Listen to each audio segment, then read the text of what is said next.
Tomorrows is a private school and a social service agency that's specifically designed to meet the needs of homeless families and in particular their children's educational needs. So at Positive Tomorrows, we really sort of believe in the philosophy that I call high structure, high love, and that just means we really focus on routine, and within that routine we have just sort of limitless love and support, and that idea went into the design of this building.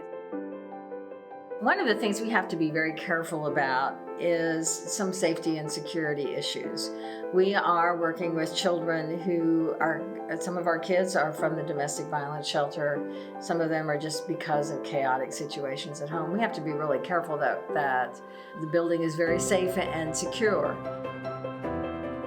This building's design is really what allows us to be open during COVID. So we designed the spaces to be really flexible, and because we never know what our enrollment's going to be like, but we certainly never planned for a global pandemic to hit just a few months after we moved in.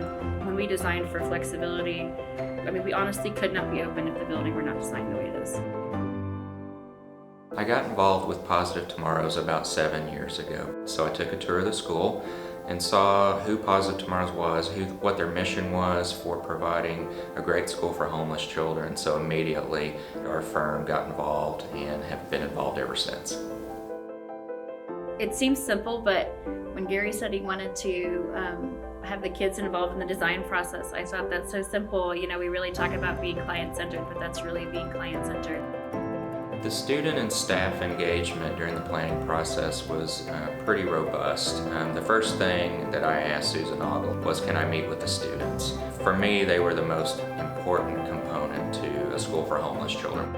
As part of the Dream Big exercise that we did with the students, a sketching exercise was one of the things that we did that we thought would be fun, letting them kind of show their creative side. And so one of the students, Kenneth, actually drew an incredible drawing, an incredible floor plan of the school. And if you really look at it, very similar to the layout of this school.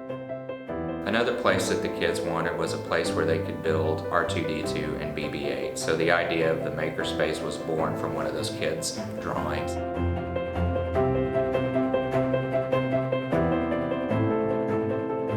And then from there, the drawings got pretty serious. One student drew they wanted a button that they could push to call the police. And then another student wanted a button that they could push where food and water could be provided at any time to them. So those were the things, from a very fun drawing with Kenneth to a very serious drawing with the other kids, that let us see that safety and security were an important part of the school's design. The idea behind the collaboration corridor was to continue with the idea that learning can happen anywhere in the school. So the collaboration corridor starts on one side of the building and is really the central spine that everything comes off of. Since this is a school for homeless children, we knew that their idea of home wasn't the same as ours, so we wanted to create spaces throughout the building that reminded them of a home and taught them what a home was about.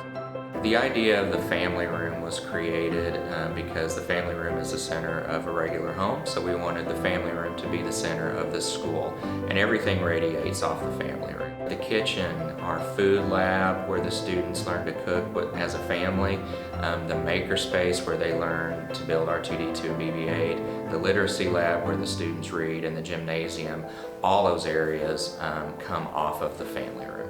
Other areas such as the living room were created outside the classrooms to create an area for them to gather as a family, if you will. I think the favorite part of the building for the children is probably the large commons area right in the middle of the school as you walk in, and then as it feeds out into the playground, and particularly the playground. Children that we serve don't normally have a very safe place to play, and they can do that at our school. It's a stunning facility, and it's happy, and the kids are safe. You know, I always had a problem with them being in an old building with used everything, and I'm glad that they have this building, and it's just an incredible facility, and I think that the kids deserve every inch of it.